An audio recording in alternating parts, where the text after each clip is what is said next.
한번 따라 하시겠습니다. 믿음이 이긴다. 믿음이 이긴다. 믿음이 이긴다. 믿음이 이긴다. 믿음이 이긴다라는 대주제를 가지고 우리 야고보서를 함께 나누고 있습니다. 오늘은 네 번째 시간으로 성도의 품격은 어떻게 결정되는가, 성도의 품격은 무엇으로 결정되는가라는 제목으로 함께 은혜를 나누고자 합니다. 여러분, 품격이라는 말을 들어보셨죠? 품격. 이 품격이 한자로 물건 품자의 격식 격자입니다. 그죠? 물건 품자의 격식 격자. 사전을 찾아보니까 품성과 인격을 줄인 단어인데 이것이 사람된 바탕과 타고난 성품을 뜻을 갖고 있고, 또 사물 따위에서 느껴지는 품위라고 이렇게 되어 있더라고요. 그러니까 여러분, 이게 품격과 품이 좀 다르긴 합니다. 품격은 도덕적 태도예요. 그 도덕적인 성품, 그죠? 그게 품격이고요. 품위는 내 문화적 수준과 지식, 교양 이런 것들을 좀 품이라고 할 수 있어요. 좀 단어의 어떤 뜻은 좀 다르지만 실제적으로 이 두 단어를 품고 있는 게 품격입니다. 저 사람은 정말 인품이 격이 있다. 격이 있는 거예요. 품격이 있다라고 하죠. 그럼 이 품격은 어떻게 결정되냐는 거예요. 무엇으로 결정되는가? 여러분, 이 품격은요, 잘 보셔야 되는 게 이 한자에 그 답이 있어요. 이 물건 품자, 이 품자를 보면 입구자가 3개잖아요. 이게 왜 물건 품자가 됐냐면, 이 물건을 어떤 수준을 정할 때 사람들이 모여서 말을 해서 이 물건은 좋다 막 이렇게 평가를 해가지고 이게 물건의 품격이 정해진다라는 어떤 그런 뜻을 갖고 있는 겁니다. 그러니까 여러분, 품격이라는 이것은요, 어떻게 보면 우리는 살면서 고급 차를 끌고 고급 옷을 입고 정말 좋은 화장품을 바르며 정말 좋은 카페에 앉아서 품위 있게 이렇게 탁 커피 한 잔 마시는 걸 품격 있다고 생각하지만, 실제적으로 고대로부터 나오는 이 품격은 어디서부터 오느냐? 그 사람의 말로부터 온다라는 거예요. 그 품격은 그 사람의 말로 정해지는 것이지 겉으로 보여지는 어떤 외모나 품겨지는 어떤 그러한 옷이나 막 이런 걸로 결정되어지지 않는다라는 것입니다. 여러분, 옆 사람과 인사 한번 이렇게 한번 해보시면 좋을 것 같아요. 할렐루야. 그러면서 좀 고급스럽게 한번 인사를 해보세요. 할렐루야. 말투를 좀 고급스럽게, 할렐루야 이러지 마시고 할렐루야 이렇게 다 이렇게 미소를 싹 지어가면서. 벌써 여러분 약간 품위가 있어 보이지 않아요?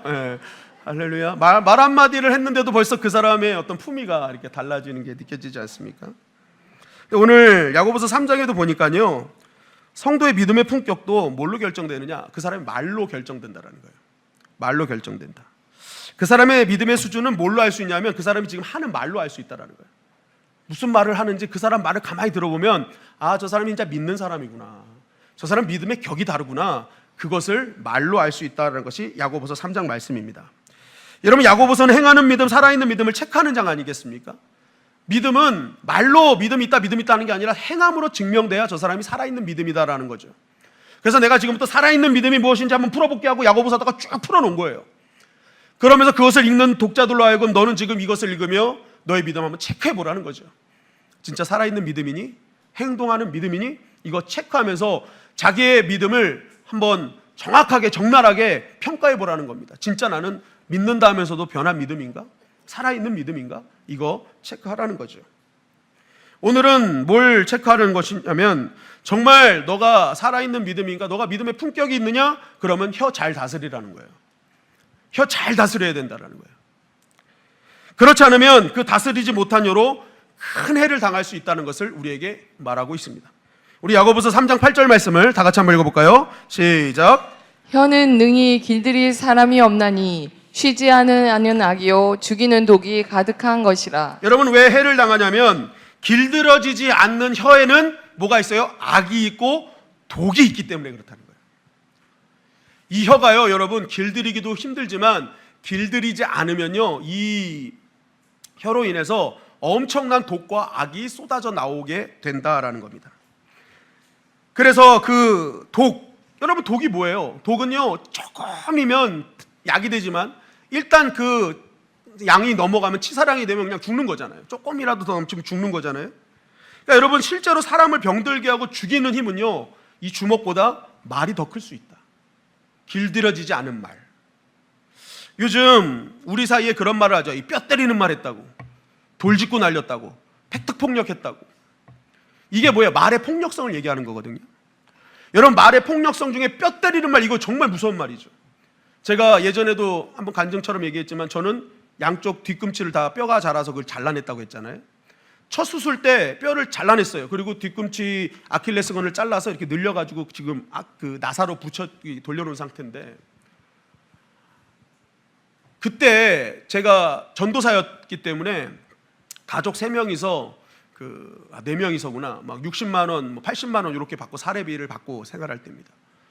근데 딱 수술을 받았는데 무통 주사를 맞아야 되는데 그때 당시 보험도 안 되고 하는 상황에서 15만 원을 내라는 거예요. 야, 전도사 입장에서 이건 너무 큰 돈이죠. 그래서 겁도 없이 제가 그랬어요. 진통제로 버텨보겠습니다. 제가요, 그날 저한테 들어온 진통제가 황소 한 마리의 진통제 양이 들어왔어요. 황소 한 마리. 얼마나 아픈지 참을 수가 없는 거예요. 간호사가 이거 사람 양을 넘어섰는데, 의사가 그냥 넣어줘 그래가지고 밤새 들어왔는데 황소 한 마리를 넣었대요. 황소 한 마리 진통제를. 여러분, 제가 그런 사람입니다. 저를 우습게 보시면 안 돼요. 제가 황소 한 마리의 진통제가 들어온 사람이에요. 그 뼈를요, 여러분, 그 뼈를 깎는 고통이 정말 제가 여태까지 느끼는 고통 중에 최고의 고통이었어요. 여러분, 뼈 때린다는 게 바로 그런 겁니다. 뼈 때리는 고통은요, 여러분, 거의 사람 죽어가는 고통이에요. 그런데 그게 어떤 걸로 할 수 있냐? 말로 할 수 있다는 거예요. 말로 뼈를 때리는 고통을 느끼게 할 수 있다. 돌직구, 팩트폭력 낸다는 거죠. 여러분, 이런 분들의 특징이 있어요. 뭐냐면, 난 거짓말 못해. 있는 모습 그대로 난 말한 것인데 뭐가 잘못됐냐고. 난 뒤끝 없어. 그런 분들이 대부분 이런 말을 해요. 돌직구 날리고 팩트폭력하고 뼈 때리는 말하고. 그리고 또 어떤 특징이 있냐? 말하기 전에 이래요. 기분 나쁘게 생각하지 말고 한번 들어봐. 벌써 기분 나쁘죠? 그러니 기분 나쁘게 생각하지 말고. 이 말은 안 하려고 했는데. 그걸 안 하려고 했던 이유가 있잖아요. 안 한 이유가 있잖아요. 그걸 왜 또 하려고 그래요? 안 하려고, 이거 하면 안 좋을 거니까 안 하려고 한 거잖아요. 근데 왜 해요? 왜 해? 그리고 또 뭐가 있어요? 섭섭하게 생각하지 말고 들어. 벌써 섭섭해지는 거예요, 이제. 그 얘기 들으면 섭섭해지는 거예요. 아무것도 아닌 것 같아도 여러분, 이 말 한마디가요, 모든 사람에게 큰 상처를 줄 수 있다는 거죠.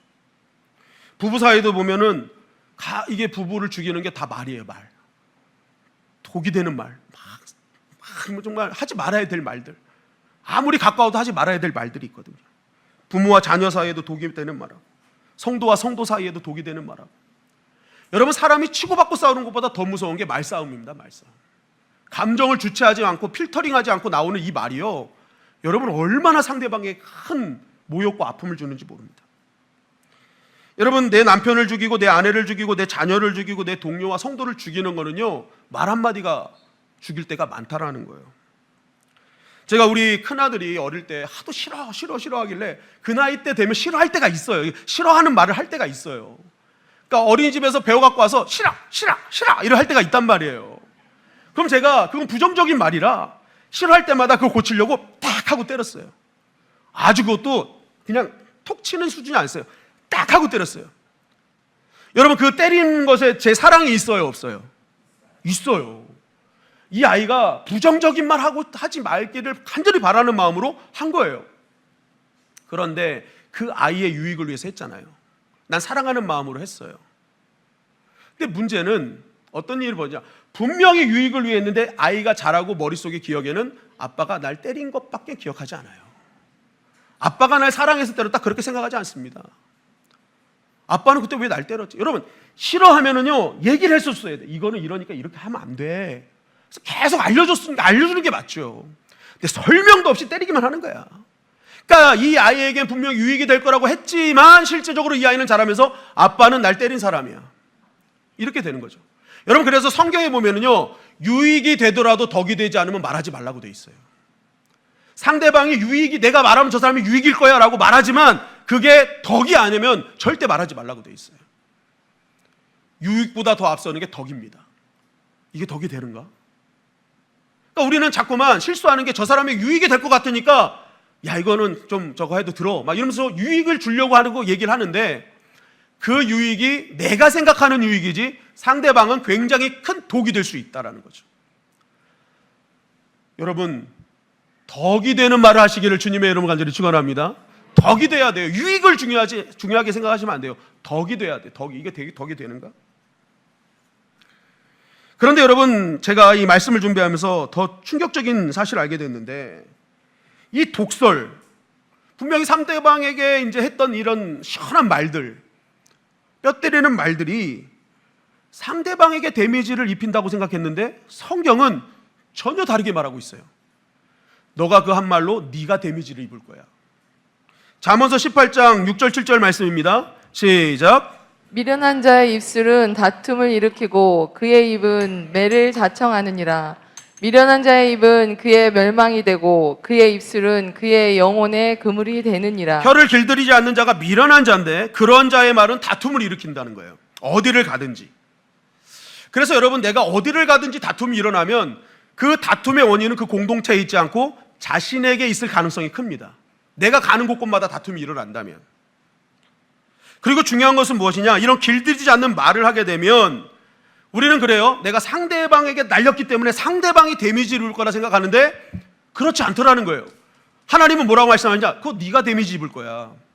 세번역 잠언서 18장 7절 말씀에 보면 이렇게 말씀하고 있어요. 시작. 미련한 사람의 입은 자기를 망하게 만들고 그 입술은 올무가 되어 자신을 올가맨다. 네, 그 길들여지지 않는 혀로 분명히 상대방에게 유했는데 그 말의 영향은 상대방이 받지 않고 자기에게 올 것이라는 거예요. 자기를 망하게 할 거고 자기를 올가맬 거라는 거예요. 그러니까 이 문제는 남의 문제가 아니라 내 문제가 될 것이다 라는 거죠. 야고보서 3장 6절 말씀에도 보면 이렇게 말씀하고 있어요. 시작. 혀는 곧 불이요 불의의 세계라. 혀는 우리 지체 중에서 온몸을 더럽히고 삶의 수레바퀴를 불사르나니 그 사르는 것이 지옥불에서 나느니라. 자, 이 말씀 가만히 보세요. 이 말씀은 말을 들은 사람이 몸이 더러워지고 그 사람의 삶이 무너지고 지옥불에 들어가냐? 그렇지 않다라는 거예요. 이 말씀의 핵심은 뭐예요? 그 말을 한 사람의 몸이 더러워질 것이고 그 말을 한 사람의 삶이 무너질 것이고 그 말을 한 사람의 마음이 지옥 같을 거라는 거예요. 그러니까 이 말은 너의 몸이 더러워지지 않도록, 너의 삶이 망가지지 않도록, 너의 마음이 지옥이 되지 않도록 너 말 잘해야 돼. 혀 제어해야 돼 라고 말하는 거죠. 잠언서 13장 3절은 이렇게 증거합니다. 시작. 입을 지키는 자는 자기의 생명을 보전하나 입술을 크게 벌리는 자에게는 멸망이 오느니라. 자, 말을 조심하는 사람, 누구의 생명을 보존하는 거예요? 내 생명 보존한다는 거예요. 그런데 매일 입 열어서 막 말하는 사람은요, 자기를 멸망케 하는 거예요. 자기를 멸망케 하는 거예요. 시편 109편 17절 18절 말씀입니다. 시작. 그가 저주하기를 좋아하더니 그것이 자기에게 임하고 축복하기를 기뻐하지 아니하더니 복이 그를 멀리 떠났으며 또 저주하기를 옷 입듯 하더니 저주가 물같이 그의 몸속으로 들어가며 기름같이 그의 뼛속으로 들어갔나이다. 자, 이 말씀 보세요. 내가 나에게 부정적으로 얘기한 적이 한 번도 없어요. 그런데 저주를 했을 뿐이에요. 상대방을 저주하고 좋아했어요. 상대방을 비난했어요. 그런데 그 저주가 누구한테 온다는 거예요? 나에게 온다라는 거예요. 저주가 물같이, 축복은 떠나고 저주만 계속 오는 거예요. 저주했으니까 그 저주가 나에게 오는 거예요. 여러분, 우리는 살면서 그런 고민을 할 때가 있습니다. 왜 내 인생은 풀리지 않지? 이 정도 했으면 되지 않나? 여러분, 그런 분들은 한번 뒤돌아서서 지나간 나의 언어와 말을 한번 되돌아보시기 바랍니다. 이게 영적 원칙이에요. 영적 법칙이라니까요. 말은 내가 상대방에게 가지고 내가 시원하게 했지만 그 시원함은 순간일 뿐인 거예요. 실제 저주는 내가 다 받는 것이라는 거죠. 여러분, 독설, 뼈 때리는 말, 팩트폭력, 비방, 원망, 이거는요 다 나에게 안 좋은 겁니다. 나에게 안 좋은 거. 지금 당장은 뭔가 내가 속 시원하고 나를 지키는 것 같고 내 자존심을 지키는 것 같지만 실제적으로는 다 떠나게 하는 거예요. 다 떠나게 하는 거. 다 떠나게 하는 거. 제가 중고등부 사역을 좀 오래 했습니다. 대전에서 중고등부 사역 전도사 때 하는데 아이들 보면 너무 순수하고 너무 이뻐요. 근데 하루는 지나가는데 이 아이들이 모여가지고 얘기를 하는데 그 안에서 들려오는 소리가 신발, 식빵, 십장생, 개나리 뭐 이런 게 자꾸만 들려오는 거예요. 아니, 이렇게 이쁜 아이들이 왜 이런 얘기를 하지? 그래서 야, 니네 일로 와봐. 일로 와봐. 그래가지고 야, 니네들 왜 어떻게 입이 이렇게 거치냐? 야, 너희들 그렇게 안 생겨서 왜 그러냐 그랬더니 탁 그래요. 전사님, 저희가 이거 하고 싶어 하는 게 아닙니다. 이거요, 학교에서 안 하면 우습게 봅니다. 막대해요. 그래서 내 일말의 자존심이라도 살려야 됩니다. 날 함부로 여기지 않으면 내가 막 얘기해가지고 내가 강한 걸 보여줘야 돼요. 그래야 나를 접근을 못해요. 전사님, 정말 이런 거 쉽지 않습니다. 그러면서 지들끼리 모여서 신발, 십장생 이거 연습하고 있는 거예요. 개나리 뭐 이거 연습하고 있는 거예요. 이래야 이긴다는 거예요. 이겨야 된다. 여러분, 제가 그 얘기를 들으면서 너무 안타까운 거예요. 왜냐하면 그 말을 하는 거는 결국 그게 자기한테 돌아오는데, 그리고 이 말을 잘해서 주실 하나님의 복이 있는데 그걸 다 놓치는 거죠. 그러니까 나 하나 그냥 자존심 하나 지키려고 막 말했는데 너무 많은 것을 다 놓치는 거죠. 여러분, 나를 지키는 것도 중요해요. 그러면 이제 여러분은 실제적으로 날 지킨다고 생각해 보세요. 실제적으로 날 지키는 게 뭘까? 단지 내가 말 쓴소리 해가지고 그 당시 순간을 모면하는 게 날 지키는 거예요. 그리고 다 떠나버리는데, 여러분, 말 잘못하고 말 함부로 하면은 다 보세요. 나중에요, 그 사람은 혼자 남습니다. 관계도요, 비즈니스 관계로만 남아요. 내가 필요할 때만 찾아와요. 그리고 실제적으로 뭔가 정말 깊은 말을 하고 뭘 하고 싶을 때는 주변에 아무도 없어요. 왜요? 내가 했던 말 때문에. 저 사람하고 같이 있으면 안 돼. 비즈니스 관계 정도만 유지하고 살자. 여러분, 무엇보다도 이 말은요, 하나님께서 준비하신 그 복이 있는데 그 하나님의 복을 다 떠나게 하는 거예요. 여러분, 우리가 말을 잘해서 하나님의 복이 넘친다고 생각해 보세요. 그게 막 흘러나간다고 생각해 보세요. 그러면 사람들이 어떻게 해요? 찾아옵니다. 이야, 이 사람만 붙으면 행복이 있네. 이 사람만 붙으면 좋은 일이 생기네. 그러니까 여러분, 말 안 해도 와요. 말 안 해도 와. 가만히 있어도 와요. 그런데 문제는 말을 너무 함부로 하다가, 너무 많이 하다가 실수하고, 그래서 뭐예요? 사람이 다 떠나는, 또 하나님의 복이 떠나게 돼버리는 거예요. 잠언서 13장 2절 상반절에 보니까, 시작. 사람은 입의 열무로 인하여 복록을 누리거니와. 잠언서 18장 20절 말씀입니다. 시작. 사람은 입에서 나오는 열매로 말미암아 배부르게 되나니 곧 그의 입술에서 나는 것으로 말미암아 만족하게 되느니라. 여러분, 우리가 혀를 다스림으로 인해서 받은 복이 정말 많단 말이에요. 하나님이 그것을 배부르게 한단 말이에요. 이야, 너 말 잘한다. 너 믿음의 말했구나. 너 축복의 말했구나. 너 살리는 말했구나. 내가 준비한 은혜를 줄게. 복을 줄게. 한 막 쏟아부어 주신다는 거예요. 그런데 혀를 잘 다스리지 못하니까 결국 뭐예요? 나 하나 보호하고자 하는 그 마음이 그걸로 끝나버리는 거예요. 더 누릴 수 있는 게 없어지는 거예요. 오히려 다 뺏기고 마는 거죠. 그러니까 이게 정말 어리석은 것이다라고 성경은 말하고 있는 것입니다. 여러분, 특별히 교회 지도자들은, 교회 직분자들은 말을 잘하시기를 주님의 이름으로 간절히 축원합니다. 여러분, 모사를 부르실 때 모세가 뭐예요? 뭐라 그래요? 하나님, 저 말을 잘 못하는데요. 예레미야를 부르실 때 예레미야가 저 말을 잘 못합니다 그럽니다. 여러분, 이것을 통해 뭘 알 수 있어요? 당시에 지도자들의 덕목 중에 하나가 말 잘하는 거였어요. 그냥 언변이 좋은 게 아니라 하나님의 사람으로, 하나님의 리더자로, 하나님의 직분자로 하나님이 원하시는 말, 하나님이 기뻐하시는 말, 이거 잘하는 게 리더자의 가장 큰 덕목이었다고요. 그러니까 이 사람들이 그거를 할 때, 자기가 생각할 때 자기는 말을 못하거든. 그런 말 잘 못하거든. 그러니까 저는 안 됩니다 한 거예요. 단순히 언변의 문제가 아니었어요. 내 안에 있는 믿음의 말. 그죠? 그런데 그러한 직분자, 리더가 갖고 있을 그 말이 있는데, 직분자가 여기 가서 이 말, 저기 가서 저 말, 맨날 막 비방하고 원망하는 말 막 이렇게 하고 다니면 그게 하나님 앞 기쁘시겠냐고요. 너를 직분자로 세우고 너를 리더로 세운 이유가 있는데 맨날 말하는 것마다 원망과 불평과 비방과 저주의 말, 독설 이런 게 나가면 여러분, 하나님이 기뻐하지 않는 거예요. 그리고 그분은 직분과 리더십으로 세워지긴 했지만 실제적으로 그러한 존경을 받지 못하죠. 그렇게 되는 거예요. 여러분, 직분이 나를 지키는 게 아닙니다. 그 직함이 나를 인정받는 게 아니에요. 거기에 합당한 말과 행동이 그 사람을 존귀하게 하는 거예요. 이게 굉장히 중요한 겁니다. 그러니까 이 모세와 예레미야, 이 리더십들은요, 거기서부터 자기는 이건 자격이 안 된다라고 얘기한 거예요. 그래서 하나님께서 뭐예요? 내가 할 말과 생각을 지킬 것이다. 내가 너 도울 자 지킬 것이다. 주시는 거예요. 주시는 거예요. 여러분 직분자 리더자들은 하늘의 말로 무장하시기를 주님의 이름으로 간절히 축원합니다. 여러분 그러면 높임 받는 거예요. 하나님 막 높여주시고 막 존귀한 자로 하나님 세워주시는 거예요. 여러분 하나님께서 말로 준비하신 복을 누리시기를 주님의 이름으로 간절히 축원합니다. 그러기 위해서 우리가 혀를 잘 다스려야 되는데 그럼 어떻게 혀를 잘 다스릴 수 있냐는 거예요. 야고보서 3장 1절 말씀은 이렇게 우리에게 증거합니다. 시작. 내 형제들아 너희는 선생된 우리가 더 큰 심판을 받을 줄 알고 선생이 많이 되지 말라. 따라했습니다. 선생이 되지 말라. 선생이 되지 말라. 선생이 되지 말아야 돼요. 그럼 이 말씀 보고 교사가 되지 말아야 되는가?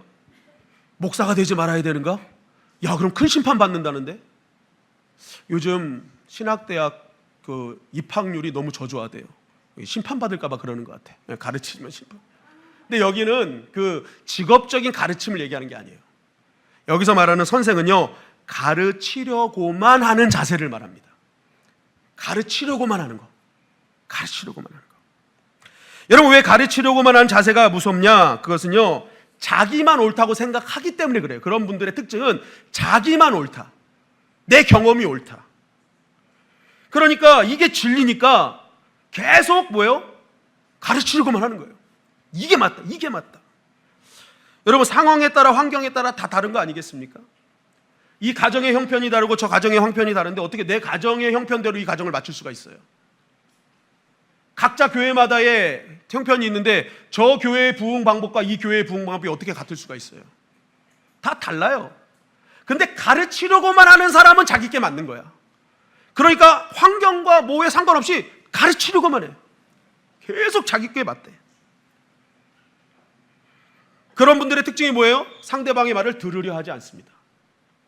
듣는 것 같아도 듣지 않아요. 자기가 할 말을 먼저 생각하고 있기 때문에 눈은 듣는 것 같아도 듣지 않습니다. 그래서 얘기 끝나고는 그 사람이 저 사람이 무슨 말 했는지 몰라요. 왜냐하면 내가 말해야 되니까. 그러니까 상대방을 생각 없어요. 그리고 가르치려고만 하는 사람의 특징은 뭐예요? 내 말을 듣지 않으면 그때부터 분노하기 시작합니다. 막 화가 나요. 어떻게 내 말을 안 들어? 그러다가 뭐예요? 다시는 보지 말아야겠다. 감정대로 가는 거죠.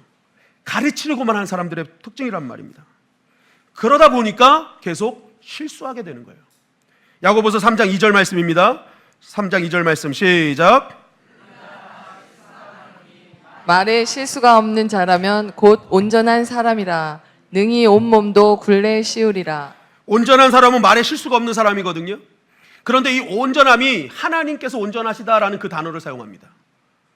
그러니까 여러분 말에 실수가 없으려면요 하나님처럼 온전하셔야 돼요. 그럼 이 말의 뜻은 뭐예요? 하나님처럼 온전해지기 위해서 우리는 오늘도 신앙생활을 하잖아요. 그게 언제일지 모르나. 그러니까 결국 사람은요 말이 많으면 실수하게 돼 있다라는 거예요. 말이 많으면 반드시 실수하게 돼 있다. 그런데 그것이 가르치려고만 하는 자세를 가진 사람의 특징이라는 거예요. 여러분 말 실수하지 않은 분들의 특징을 가만히 보시면 어떤 거겠어요? 야 저분은 진짜 품이 있어 보인다. 야 저분은 진짜 고상해 보이네. 어떤 분에게 그런 걸 느끼세요? 커피 한 잔 놓고 말 한마디도 안 하는 분이 품이 있어 보입니다. 그죠? 말하는 사람은 보다 말 안 하고 있는 사람이 제일 품이 있어 보여요. 우리가 같이 모일 때도요 어떤 분은 가서 웃으면서 네 맞으면 네 아니면 아니요 하면서 이렇게 해줘. 그러면요 그분이 약간 격이 있어 보여요. 근데 어떤 분은 막 명품으로 치장하고 고급 옷을 입었는데 그냥 전화기에 대고 빠라라라라 그냥 한순간에 날아가는 거예요. 저분이 겉으로는 뭐 되게 막 고상해 보이고 했는데 말 한마디로 다 무너지죠. 다 무너져요.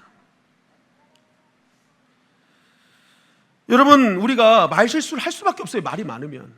그래서 우리가 이 혀를 잘 다스리려면 어떻게 해야 되냐? 가르치려는 자세가 문제가 된다면 우리는 배우는 자세로 서야 되는 겁니다. 배우는 자세.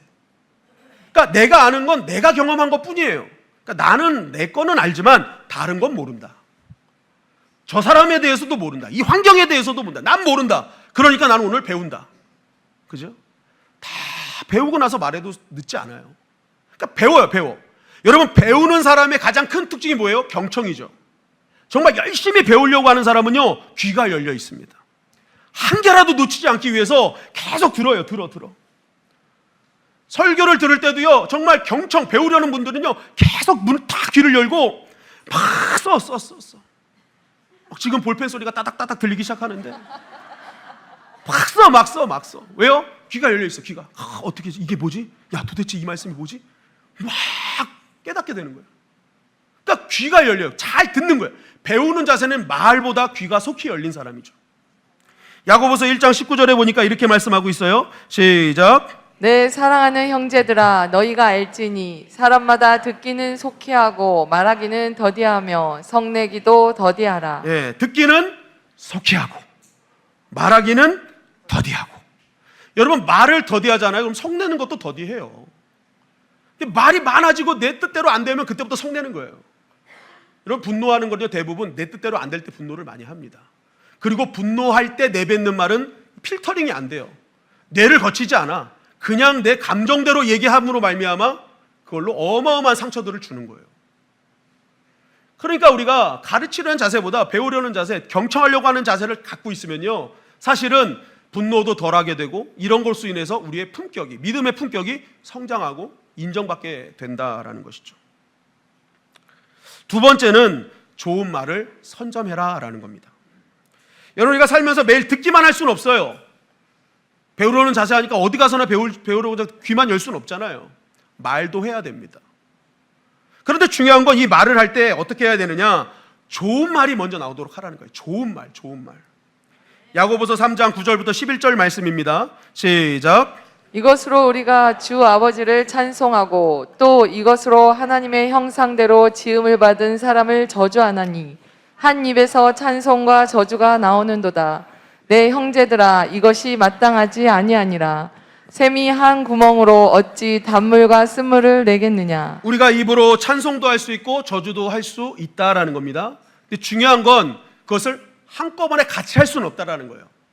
찬송할 땐 찬송을 하고 저주할 땐 저주를 하는데, 결국 우리가 이것을 한꺼번에 할 수 없다면 너희가 정말 해야 될 일이 뭐냐? 성도로서 해야 될 일이 뭐냐? 그것은 찬송과 축복과 기쁨과 감사가 먼저 나오도록 하라는 거예요. 먼저 나오도록. 그 입술에 그게 선점되도록 하라는 거예요.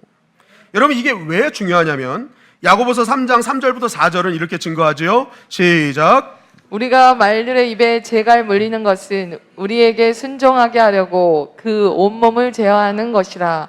또 배를 보라. 그렇게 크고 강풍에 밀려가는 것들을 지극히 작은 키로서 사공의 뜻대로 운행하나니. 말의 재갈과 배의 키에 비유하는 거예요. 이 말에 비해서 재갈은 정말 아무것도 아닌 것 같고, 큰 배에 대해서 키는 아무것도 아닌 것 같지만, 실제적으로 그 큰 말과 큰 배를 조종하는 것은 그 작은 재갈과 키라는 거예요. 그러니까 이 말이 우리의 모든 삶의 방향을 주장한다는 거예요. 결정한다라는 거예요. 말이 아무것도 아닌 것 같지만 우리 인생을 결정한다. 여러분, 그래서 이거를 우리 인생에 접목해보면, 잘 생각해보세요. 이제 같이 교회를 가자고 한 거예요. 야, 우리 주님의 영광교회를 가보자. 그래서 다 같이 들어왔어. 딱 들어왔는데 딱 어떤 분이 보자마자, 이야, 주님의 영광교회 생각보다 좋네, 이렇게 딱 얘기하면요, 그때부터 그분은 어떻게 해야 되냐면, 그 좋다라는 말이 선점됐기 때문에 그때부터 좋은 이유가 계속 나오게 되어 있어요. 그러니까 좋다 했기 때문에 왜 좋은지를, 방향을 좋다로 선정했잖아요. 그러니까 계속 그 말이 선점된 말로 증명하기 위해서 좋은 말이 계속 나오게 됩니다. 그런데 딱 들어왔는데, 아이, 그러네, 목사도 등치만 크고, 소리만 질러대고, 이게 좋지 않으면 그때부터 뭐예요? 방향이 이제 좋지 않다고 선정됐기 때문에 그 뒤부터 나오는 모든 말이 좋지 않은 이유를 계속 얘기해야 되는 거예요. 그러니까 뭐가 선점되느냐에 따라서 방향이 결정돼 버리는 겁니다. 음식을, 우리 교회 점심을 먹어도 맛있다 하는 사람은 계속 맛있는 이유를 대야 되기 때문에 맛있는 방향으로 가는 거예요. 선점된 방향으로 가는 거예요. 근데 맛없다 하면은 그때부터 맛없는 이유를 계속 대야 되는 거예요. 집에 갈 때까지, 맛없어. 왜냐하면 나를 합리화시켜야 되거든. 맛없는 이유를 대야 되거든. 그러니까 여러분, 무엇이 우선되고 선전되는 자에서 그 사람의 방향이 결정되는 것입니다. 그래서 하나님께서는 뭐예요? 야, 이왕 너희들 말할 거 축복의 말, 생명의 말, 살리는 말, 이 말로 선점되라는 거예요. 그러면 그때부터 그렇게 하는 그 말을 통해서 너희가 그 말을 따라가게 되어 있을 거다. 그리고 그 말이 결국 하나님께서 준비하신 복록을 누리는 입술이 될 것이라고 말씀하고 있는 것입니다. 여러분, 우리 말이 축복의 말, 믿음의 말, 이 은혜의 말이 선점되기를 주님의 이름으로 간절히 축원합니다. 그러기 위해서 우리가 뭘 해야 되냐면 따라하십니다. 새벽 예배를 드려야 된다. 새벽 예배를 드려야 된다. 새벽 예배를 드리셔야 돼요. 여러분, 잠에서 우리가 새벽 예배 드리시는 분, 온라인으로 드리시는 분도 있고 오셔서 드리시는 분도 있지만 가장 딱 일어나자마자 여러분 이 앞에서 제일 먼저 뭘 시작해요? 신앙 고백하시겠습니다. 그러면 일어나서 정신없는 상황 가운데 전능하사 천지를 만드신 하나님을 딱 고백하게 돼 있는 거예요. 입술이 시작부터 선점이 돼버린 거예요. 신앙 고백으로 선점이 돼요. 그리고 찬양을 부릅니다. 찬양으로 막 내 영혼을 선점시키는 거예요. 그리고 하나님의 말씀을 선포하는 거예요. 말씀을 선포하고 말씀 따라 읽잖아요. 그리고 그 새벽 예배를 통해 내 안에 성령께서 역사하신다고 생각해 보세요. 여러분, 그 성령께서 역사하실 때요, 가장 먼저 일어난 변화가 뭐였어요? 언어 변화였잖아요. 성령의 말하게 하심을 따라. 여러분, 성령 충만에 저 사람이 성령 충만하냐 아니냐는 그 사람이 지금 어떤 말을 하냐에 달려 있다니까요. 바벨탑 보세요. 인류가 타락했을 때 언어도 같이 타락합니다. 그런데 다시 그러한 사람들이 예수 그리스도로 말미암아 회복이 될 때 언어가 회복이 돼요. 그죠? 언어가 회복이 돼요. 그러니까 여러분, 말은요 그 사람의 믿음의 척도입니다. 그래서 하나님께서 그 말대로 역사하시는 거예요. 하나님께서 들은 대로 행하시는 거예요. 믿음의 말을 하면 믿음대로 역사하시는 거죠. 누가복음 12장 12절에 보니까 이렇게 말씀하고 있죠. 누가복음 12장 12절 말씀. 자, 다 같이 한번 시작. 마땅히 할 말을 성령이 곧 그때에 너에게 가르치시리라 하시니라. 때마다 시마다 성령께서 할 말을 가르치시는 거예요. 그러니까 그 말이 은혜가 되는 거죠. 그 말의 역사가 일어나는 거죠. 성령이 가르치는 말을 하니까. 여러분, 말이 우리 인생에 작은 것 같아도 우리 인생을 송두리째 바꾸는 거예요. 그것도 내 인생을 바꾸는 거예요. 물은 답을 알고 있다라는 책이 있습니다. 이거는 에모토 마사루라는 사람이 쓴 책인데요. 이 말이 물에 어떤 영향을 줄까? 이 궁금증에서 시작한 겁니다. 그래서 이 사람이 이제 물을 떠다가 이제 계속 말하는 거예요. 아이시대로. 왜 아이시대로예요? 일본 사람이니까. 아이시대로. 이게 뭐예요? 사랑합니다. 그랬더니요, 이 물이요, 결정이 막 육각수로 싹 바뀌면서 막 빛이 나기 시작하더래요. 너무 신기하더라는 거예요. 그래서 이분이 딱 생각했대요. 이게 다른 나라 말로 해도 그럴까? 그래가지고 이제 고맙습니다, 한국말 고맙습니다, 그리고 영어로는 땡큐, 중국어는 쉐쉐, 일본어로는 아리가또라고 하지요. 감사합니다. 이거 이제 계속 들려준 거예요. 땡큐, 당케, 메르시 뭐 이런 걸로 아리가또 이거 싹 한 거예요. 감사합니다 뭐 이거 다 해놓은 거예요. 그런데요, 너무 신기한 게 다른 나라 말로 했는데도 이게 결정체가 육각수로 바뀌더라는 거예요. 제가 이걸 깜짝 놀랐어요. 야, 물을 물로 보지 말자. 적어도 5개 국어는 한다. 물이 5개 국어를 다 알아듣잖아요. 근데 제가 이걸 뭘 느꼈냐면 이게 언어 자체의 문제가 아니라 그 좋은 언어를 할 때 나타나는 뭔가 있는 것 같아요. 그죠? 좋은 언어 할 때 사람이 좋은 말을 할 때 이 사람 안에서 나가는 뭐가 다른 거예요. 그죠? 그러니까 어떻게 나오냐면 우리 사진 한번 볼게요. 저 위에 두 줄이 좋은 말을 할 때 나타난 물의 결정의 모습이에요. 다 육각형, 반짝반짝 아름답게.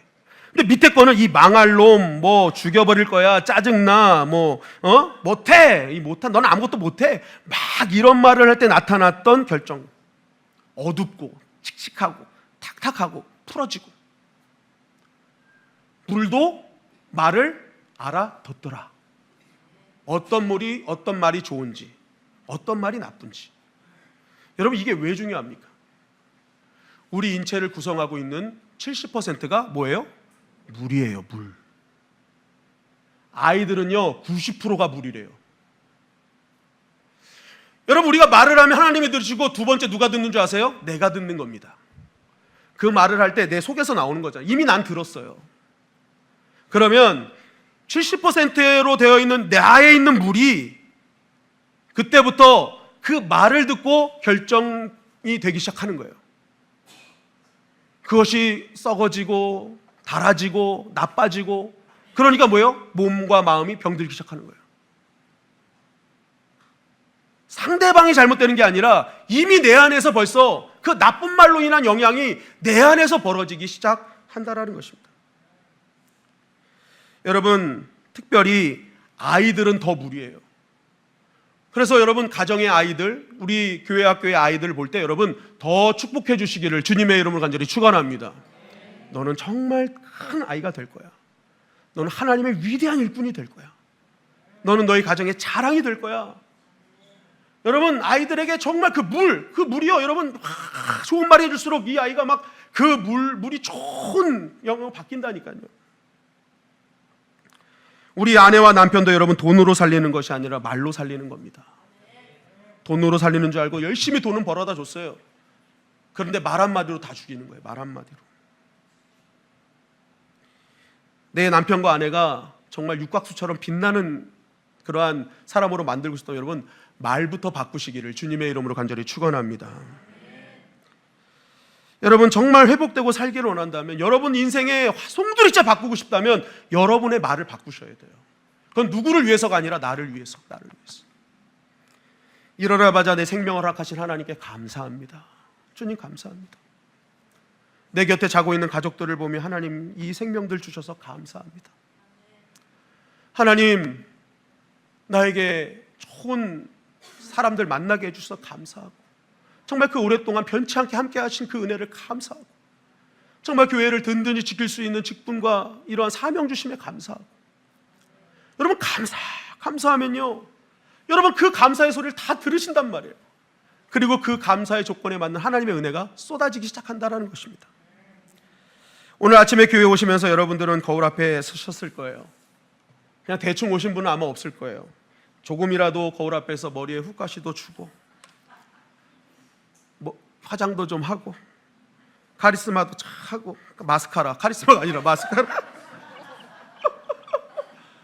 마스카라 하면 좀 카리스마 있어 보이잖아요, 그죠? 예.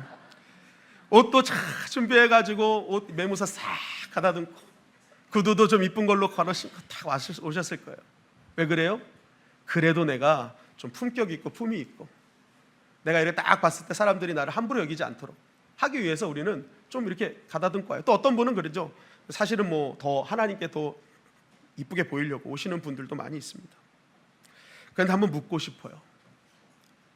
여러분, 오늘 말씀처럼 정말 내 품격과 품위는 내 말로 되어진다고 한다면, 그렇게 내 온몸새를 꾸미며 자기의 혀를 제어하기로 결단하고 오신 분은 계십니까?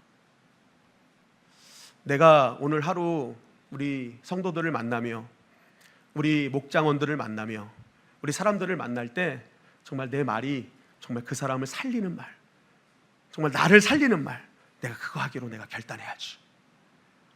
여러분, 아무리 여러분들이 고급스럽게 치장하고 와도 그것이 여러분들의 이미지를 결정하는 것이 아니라, 그렇게 입고 왔을 때 전해진 말 한마디로 여러분의 이미지가 결정되어진다면, 여러분, 우리가 진짜 다듬어야 될 것은 우리의 혀가 아닐까, 우리의 말이 아닐까. 그것으로 나를 살리고 내 가정을 살리고 내 공동체를 살 수 있다면, 기꺼이 나는 그 나쁜 말, 부정의 말, 그 어떤 말도 웅얼거리지도 않겠다, 내 입속에 담지도 않겠다. 여러분, 그런 결단이 있어야 되지 않겠습니까? 여러분, 유재석 강호동의 강점을 얘기하는 걸 봤습니다. 이 두 사람이 그렇게 최고의 자리로 오르고 롱런할 수 있던 가장 큰 이유는 절대로 남의 말을 하지 않는데요. 어디를 가든지 남의 말을 절대 하지 않는데요. 칭찬도 잘 안 하지만 나쁜 말도 절대 하지 않는데요. 그게 진짜 장점이래요. 그래서 사람들이 그들을 존경한대요. 얼마 전 교회 권사님들이 모임을 가졌다고 해요. 근데 그 모임을 하다가 우리 서로 칭찬합시다 이렇게 했대요. 그래서 권사님들이 서로 막 칭찬했대요. 막 칭찬. 당신은 이럴 거 이럴 거. 정말 시간 가는 줄을 모르는 하나님의 나라가 임했다고 그러더라고요. 여러분, 오늘 우리의 모임이 이래야 되지 않을까요? 여러분들이 모이는 모임 속에 하나님 나라가 될 수 있는 방법은 잘 먹어서가 아니라 뭐 조그만 거 하나 먹어도 서로를 칭찬하고 격려하고 감사하다는 말을 할 때 거기에 회복이 있고 하나님의 나라가 임하고 하나님의 역사가 일어나는 것입니다. 잠언서 16장에 보면 선한 말은 꿀송이 같아서 마음에는 달고 뼈에는 양약이 되느니라라고 말씀하고 있어요. 여러분의 인생에 정말 양약되는 그러한 말을 하는 오늘 하루가 되어지기를 소망합니다. 우리 말씀 한 가지 크게 외치고 말씀을 마무리하도록 하겠습니다. 시편 141편 3절 말씀입니다. 시작.